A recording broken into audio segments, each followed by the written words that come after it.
आप गौरव गोगे जी के बाहर जा सकते हैं, मतलब धन्यवाद सर। ये लेकिन हाँ भी जा सकते हैं। वही तो पूछ रहे। एक सेकंड मैं अध्यक्ष जी जो बोले हैं वो ध्यान से सुना हूं। उन्होंने 72 के बाहर जाने का नहीं कहा है।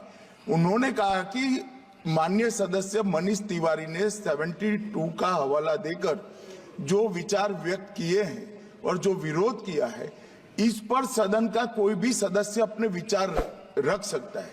अब कांग्रेस पार्टी में विचार रख सकता है मतलब विरोध ही करना है, मगर विचार व्यक्त कर सकते हैं इसका मतलब होता है पक्ष में भी बोल सकते हैं। नहीं, मैं संक्षेप में आदरणीय गृह मंत्री को मैं यही कहना चाहूंगा कि अगर कोई पार्टी इसका समर्थन करना भी चाहे तो भी वो समर्थन 72 पे ही रह सकता है।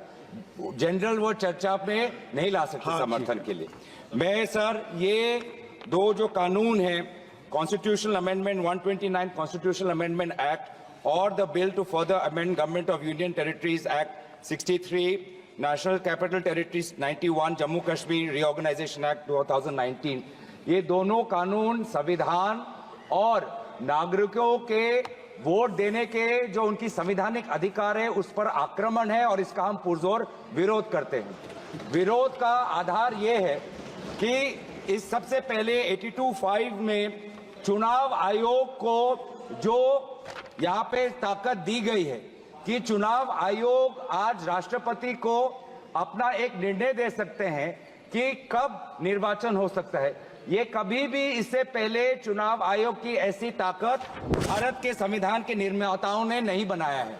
चुनाव आयोग की क्या सीमाएं हैं वो आर्टिकल 324 में है, जहां पर इलेक्शन कमीशन को बस कैसे सुपरवाइज करना चाहिए, कंट्रोल करना चाहिए, इलेक्शन रोल कैसे बनाना चाहिए, वहीं तक ही चुनाव आयोग की क्षमताओं का सीमा बनाया है। लेकिन इस संविधान ने चुनाव आयोग को असंवैधानिक गैर कानूनी ताकत दी है। राष्ट्रपति अगर कोई परामर्श लेते हैं तो सिर्फ काउंसिल ऑफ मिनिस्टर से परामर्श लेते हैं, वो कभी भी वो चुनाव आयोग से परामर्श नहीं लेते हैं। ये एक गैर संवैधानिक इन्होंने एक ढांचा बनाया है। राष्ट्रपति जी अगर काउंसिल ऑफ मिनिस्टर्स की एडवाइस लेते हैं 74 जो article 74 of constitution of India में है, या वो article 356 of constitution of India, वो सिर्फ गवर्नर के रिकमेंडेशन पे ले सकते हैं। 356 गवर्नर के रिकमेंडेशन पे या 74 के अनुसार काउंसिल ऑफ मिनिस्टर्स के रिकमेंडेशन में। ये पहली बार ये एक ऐसा कानून लाए हैं कि राष्ट्रपति अब चुनाव आयोग के भी रिकमेंडेशन पर एक निर्णय ले सकते हैं। ये पूरी तरीके से इसका विरोध करते हैं।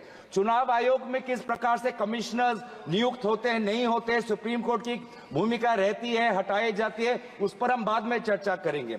दूसरी बात यह है कि संविधान के बेसिक स्ट्रक्चर में एग्जीक्यूटिव, लेजिस्लेटिव और जुडिशरी के बीच में संतुलन हो, उसका भी विवरण है। आज इस बिल के द्वारा आदरणीय राष्ट्रपति जी को ज्यादा शक्ति दिया गया है कि वो अपने सुपरिंटेंडेंट से एक नए 82A के द्वारा अब वो विधानसभाओं को भंग कर सकती है। ये एक्सेसिव पावर इस बिल में चुनाव आयोग को भी दिया गया है और राष्ट्रपति जी को भी दिया गया है। और यहाँ पे जो मुद्दा उठाया है कि चुनाव आयोग का ये जो खर्च है कम करना चाहते हैं, चुनाव आयोग के खुद उन्होंने कबूल किया है कि 2014 की चुनाव आयोग में कितना पैसा खर्च हुआ, लगभग 3700 करोड़। ये 3700 करोड़ के लिए ऐसा एक गैर संवैधानिक कानून ये लाए हैं, ये पूरी तरीके से ये तथ्य के खिलाफ है। हम दोबारा कहना चाहते हैं कि संविधान और एक नागरिक जो आर्टिकल 14 जो उसको वोट देने का अधिकार देते हैं, वो जब वोट देता है तो हमारे संविधान में लिखा है कि जो 5 ईयर टर्म है, जो 5 ईयर टर्म है आर्टिकल 83(2) में हाउस ऑफ पीपल को और आर्टिकल 172(1) में जो 5 ईयर टर्म है उसके साथ खिलवाड़ नहीं कर सकते। ये एक गलत नीति आयोग के रिपोर्ट के आधार पर ये कहना चाहते हैं कि 5 ईयर टर्म अनिवार्य नहीं है। 5 ईयर टर्म अनिवार्य है, ये नीति आयोग के रिपोर्ट में नहीं जाए। नीति आयोग कोई संवैधानिक कोई बॉडी नहीं है जो इस प्रकार का ये परामर्श दे पाए। तो इसीलिए मैं बस इतना ही कहना चाहूंगा कि ये दोबारा अगर इनको लगता है कि प्रधानमंत्री प्रधानमंत्री मोदी जी पर के प्रचार से ये पूरे ये भारत के चुनाव को छीनेंगे, तो हम ये चोरी नहीं होने देंगे और हम बिल का विरोध करते हैं। इस बिल को जेपीसी में भेजा